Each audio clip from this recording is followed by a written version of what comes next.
Well, hello everyone, and welcome once again to the Adventures Travel Club television show. Betty, we're going to find ourselves again back in Sweden, and we're in the area or the district of Dalarna.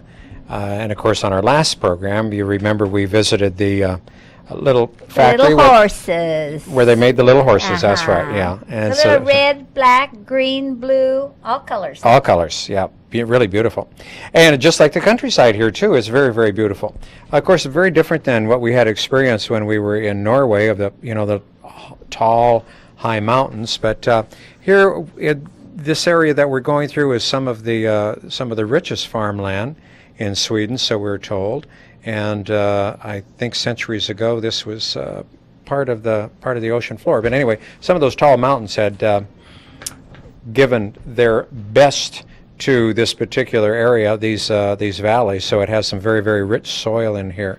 And we can go along and we see some of the farmhouses and some of the little villages as we're traveling. But we also notice something else, and that is that the clouds seem to have gotten a little heavier as we've gone along. That happens frequently. You know, that really does, especially no matter where we are in Europe. You never quite know how to dress when you go out in the morning, so you better take a coat or a sweater because you can always take it off.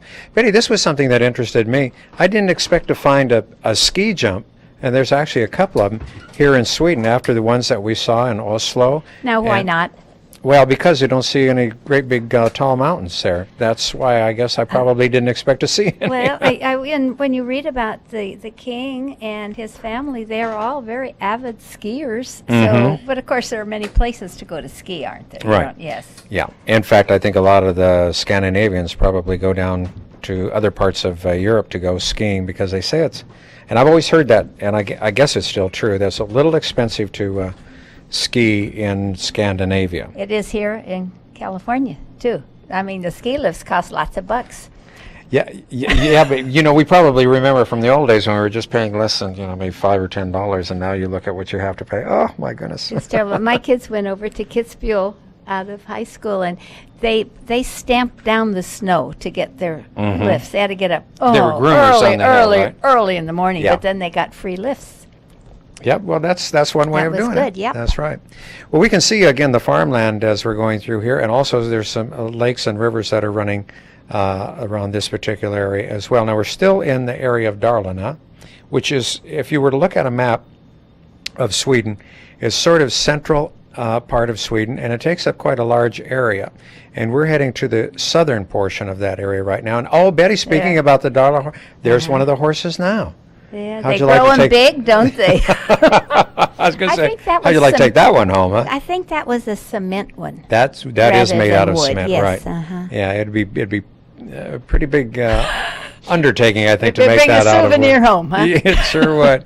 We see here is a map now of southern Dalarna, where we are. Southern Dalarna offers you a holiday with a rich, varied content. 5 golf courses, hundreds of lakes, interesting small museums, the river, and which run through the town. And, of course, they have daily listings here. And this happened to be an area where we stopped to have coffee. And there was also a big tourist information center here as well. And, of course, the horse just sort of beckons you off the highway to come on in. Come on. That reminds me, when we were in Spain, they had the same type of advertisement like that, only it was a bull.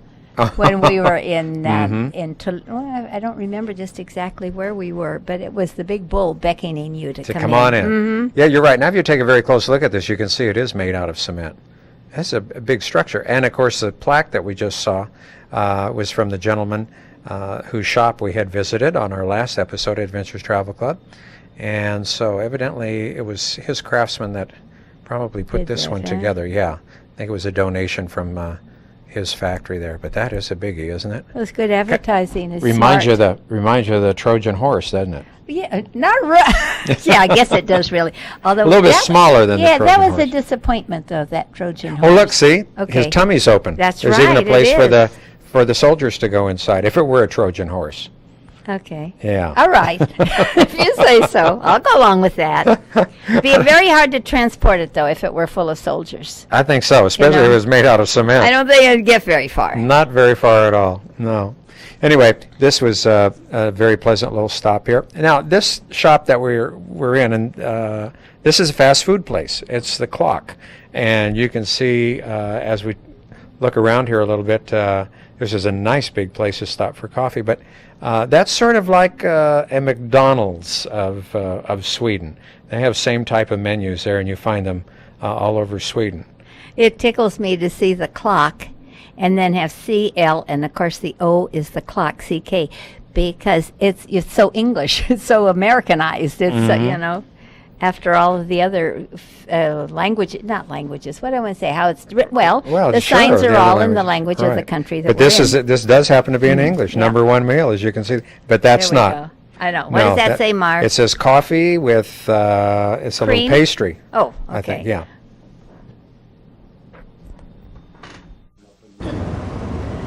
Uppsala has then moved, the town of Uppsala has moved slightly.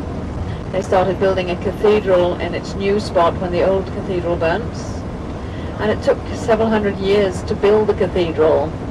It was started at the end of the 13th century, 1278.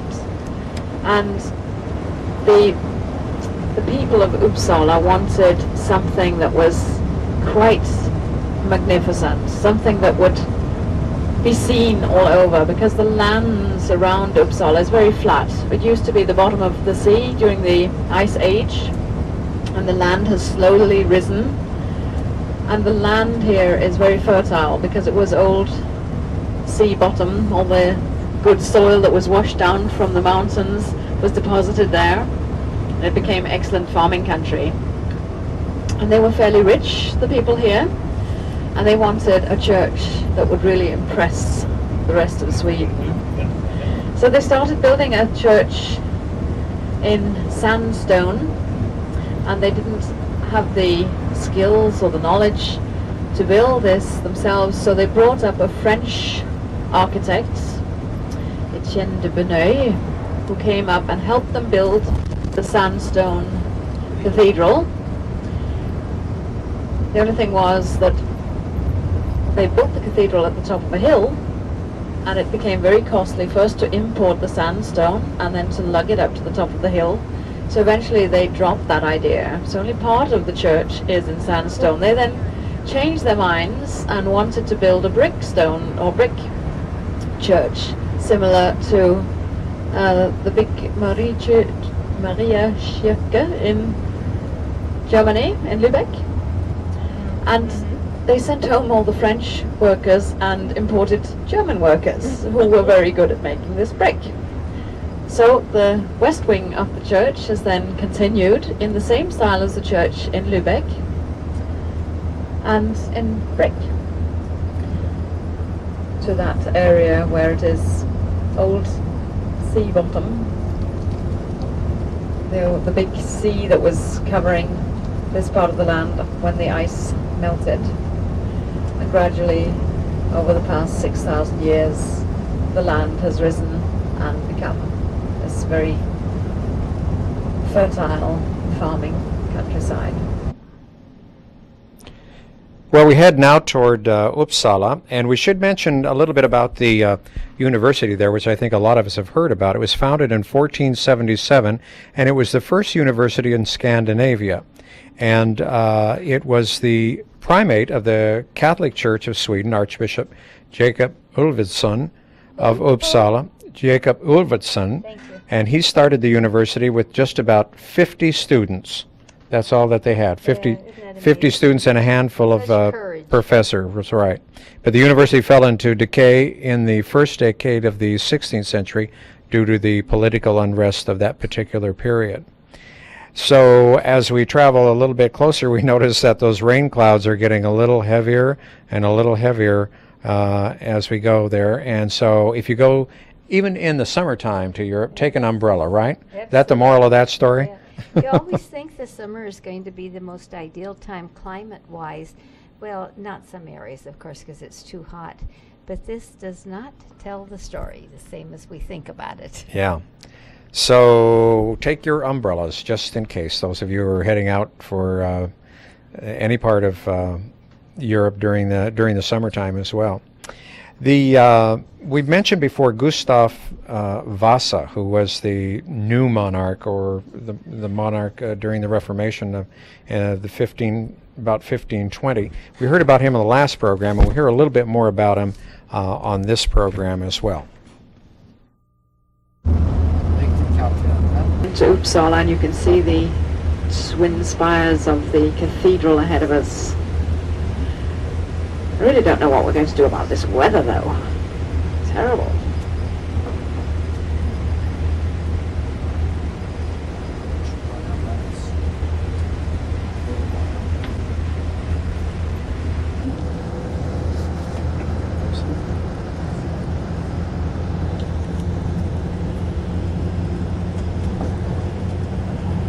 But whereas in other cities they've had to move the university quite a bit out of the city centre, here at least it's still fairly centrally located. Here, part of the old university buildings to the left.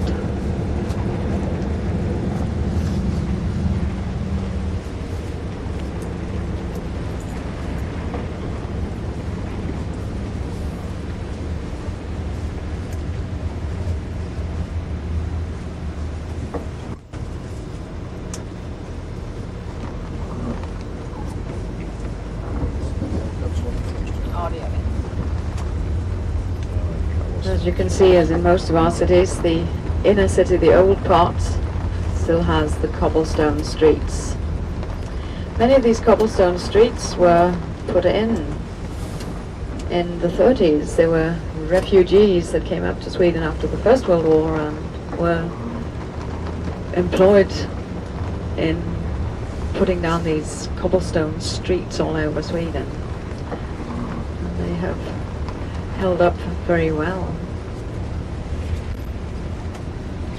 We'll start by going up to the castle, Gustav Vasa's castle here. Started in 1540. And our idea was that you'd get a good view over the city. It's unfortunately, the city is disappearing in this rain, but we'll see how much we can see from up there.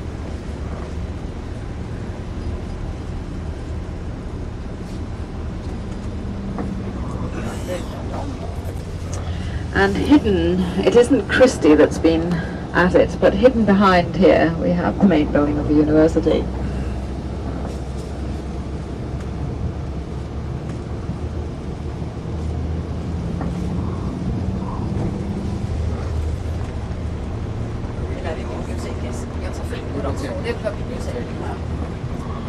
Actually, that was one of the more important buildings there because it's holds the library, which has got the oldest and largest collection of books in Sweden. It has part of the music that Mozart wrote, among other things. It's got an old silver Bible, and it has some of the Icelandic sagas.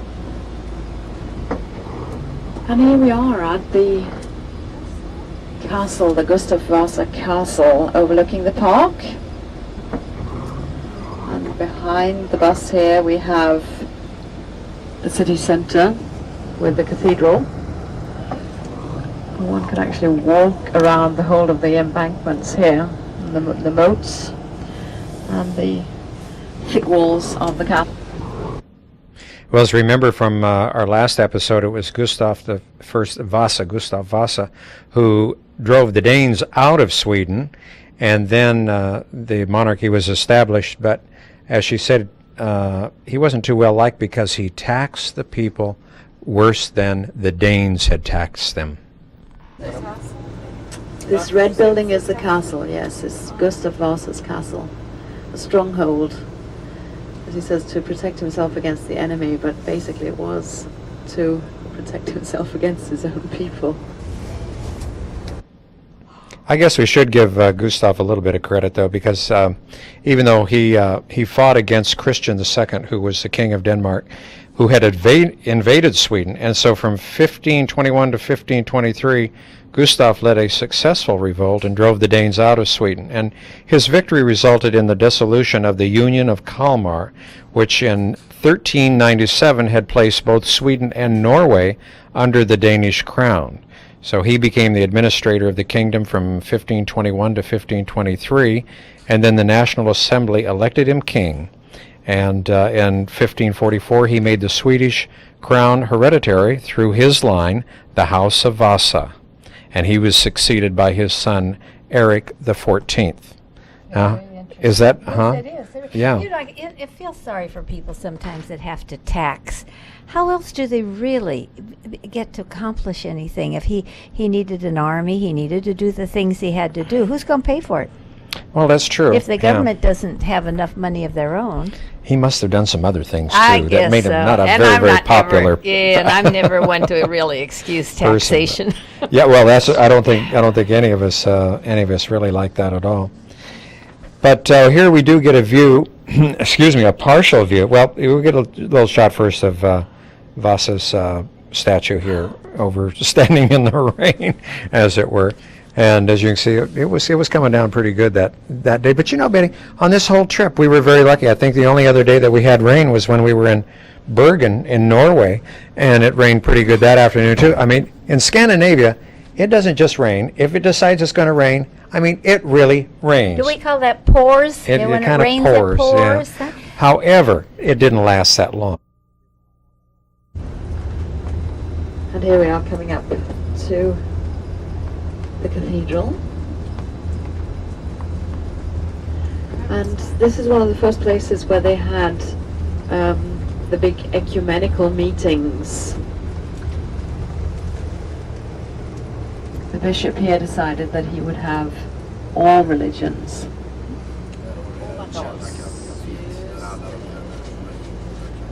If you look at the corner here, Ovandals, it's a little cafe, and this has been there for centuries. And the people, the students and the professors from the university, it was one of their favorite haunts there. And coming up here on our left is the indoor meat market. Still used as an indoor meat market. And up ahead of us here, you can see a cream-colored building with a green dome with a little globe on top of it. That's where they had the anatomical studies.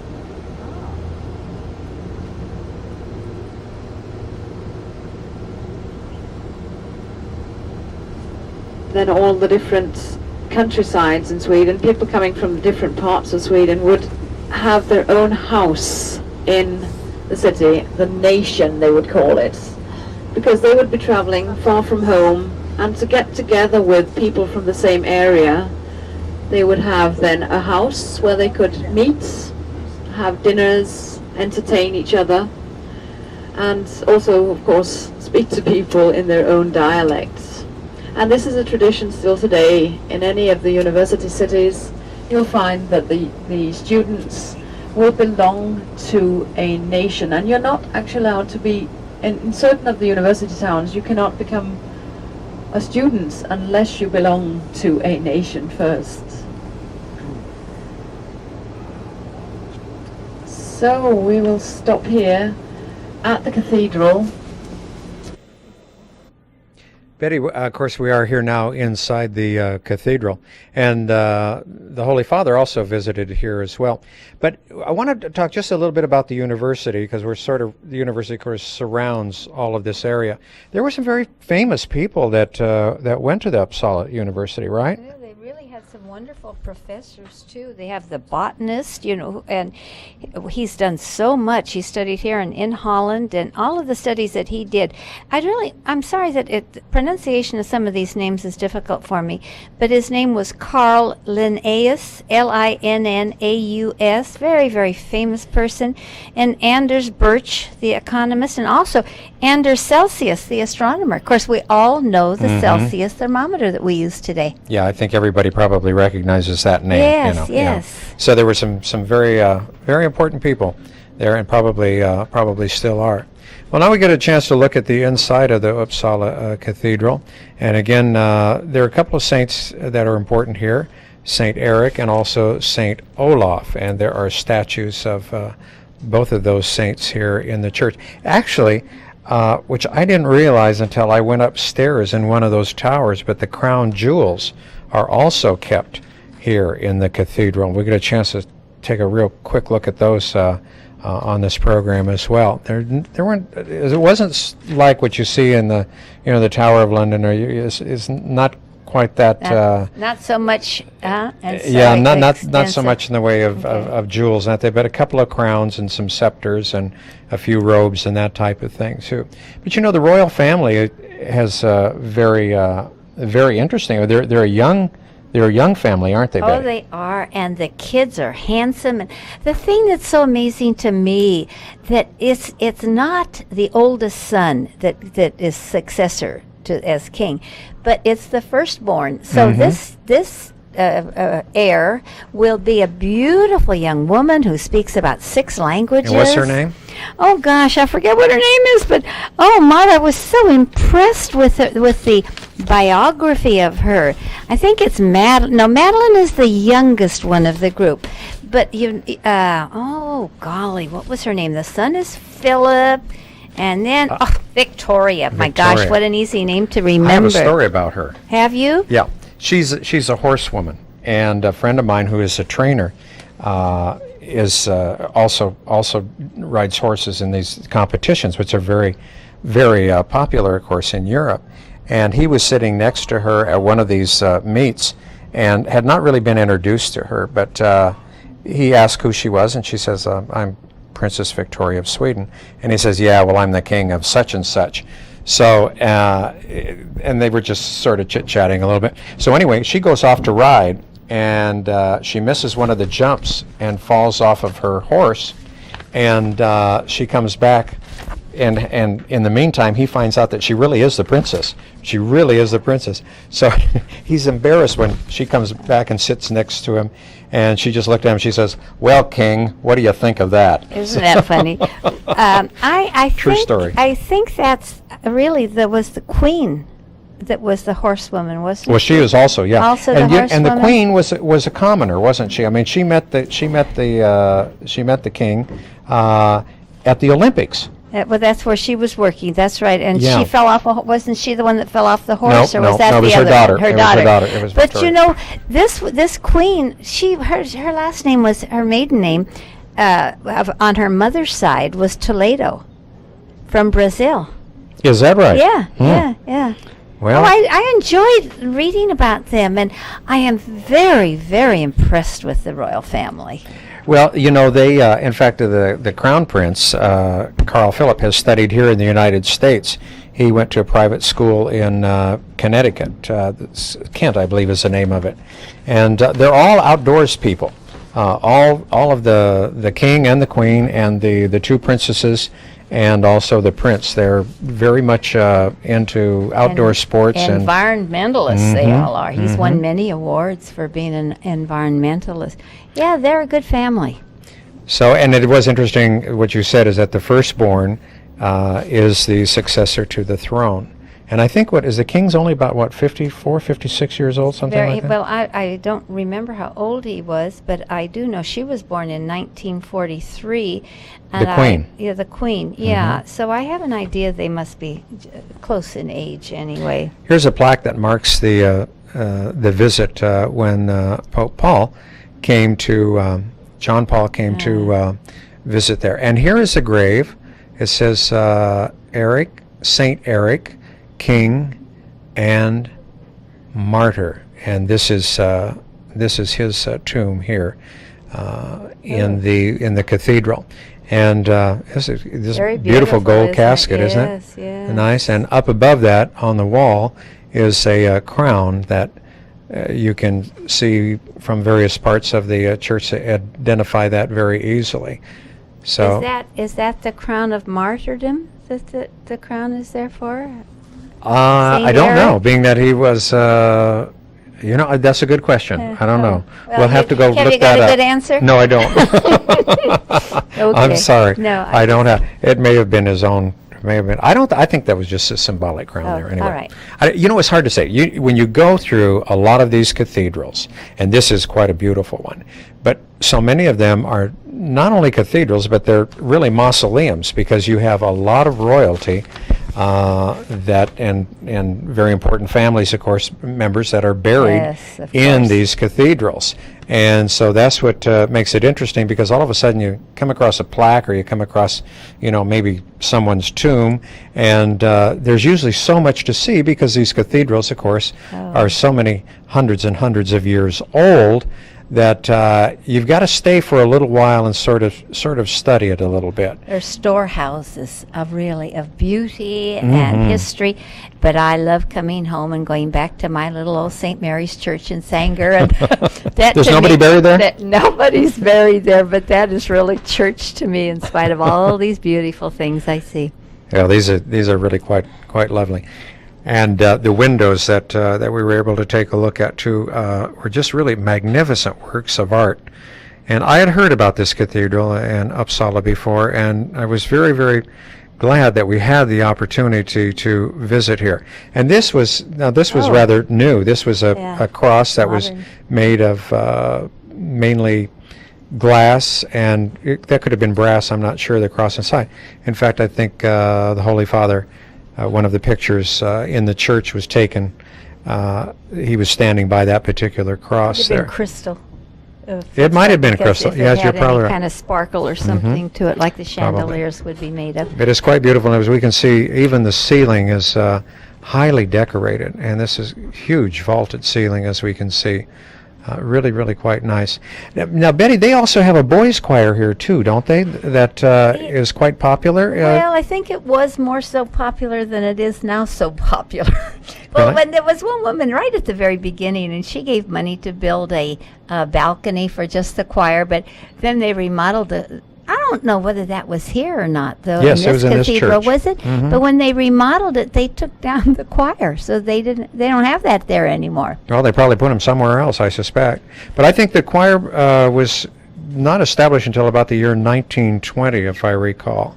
And they've had a succession of choir masters for the boys' choir, and it's quite well known throughout Scandinavia, and they do a lot of traveling. They travel throughout Europe, and I think they've been here to the United States as well. Today, the concertmaster is also the organist, I think.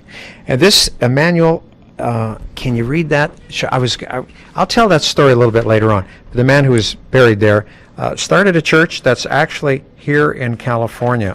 And we can talk about Swedenborg, and we can talk about that at another time.